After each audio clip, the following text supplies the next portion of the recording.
to tell you a story about home, in my home in Mexico City.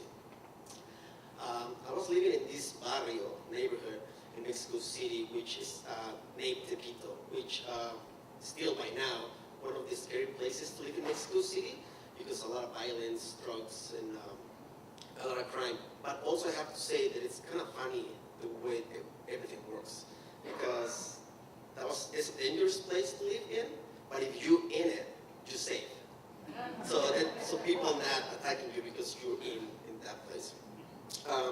So I was living in this house. I call it a house because when I was younger, it seems this house was huge, like enormous house. I started growing up, and the house started going smaller and smaller and smaller and smaller. So by now, that house I just call it pretty much a mini apartment because truly it's a tiny place. So this is like a multi-complex building that is the main entrance. So when you walk to the right, you will see 4 houses. To the left, the other 4 houses. We have a patio courtyard, which is only like 5 feet wide by 40 feet long, which, being younger, it was a little complicated to play games in there. I love soccer. Some other people love baseball or football, and that was impossible to play all 3 at the same time. So we have to take turns and try to figure things out. And then that's the house. Front door, you walk in, and one of the first things that you identified walking to this place is a pine saw. My mom loves pine saw, and it's all over the place. Like you walk in and you have that smell right away. That's the living room right there, which the living room was our dining room, living room, family room, multi-purpose room, pretty much. So that was all. We do everything in that room.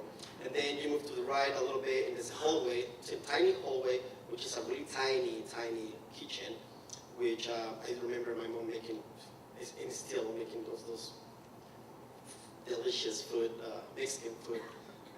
I haven't tried my whole entire life. And then it's a really tiny bathroom, and then a bedroom. And the bedroom, that was the only bedroom in there. The 8 of us is living in that bedroom. I remember that day. It was 1989.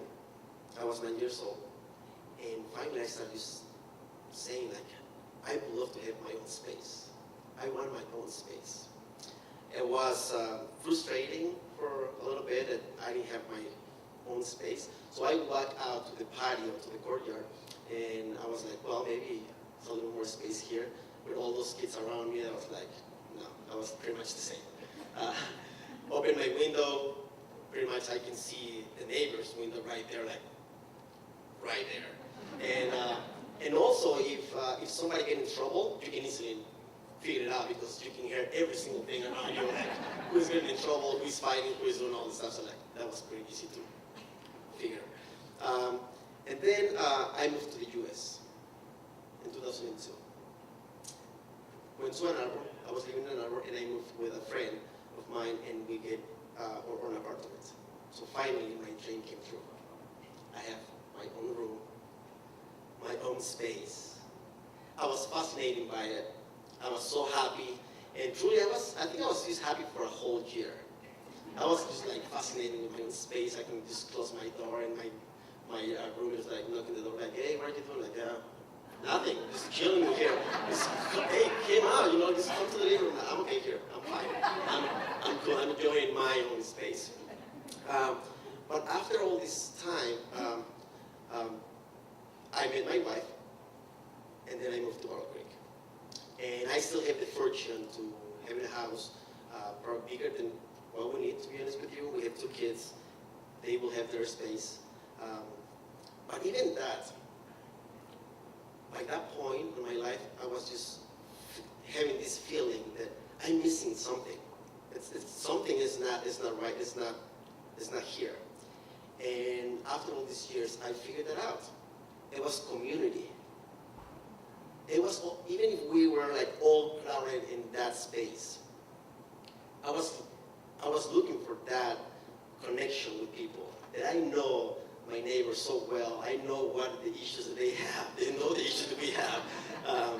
All those fights and everything. I was missing that piece. And I still missing that piece. Now, it's one of the things that I still looking for. And I'll be honest with you, tonight, seeing all friends, co-workers, all these people here in Ball Creek, I might found the place. Thank you.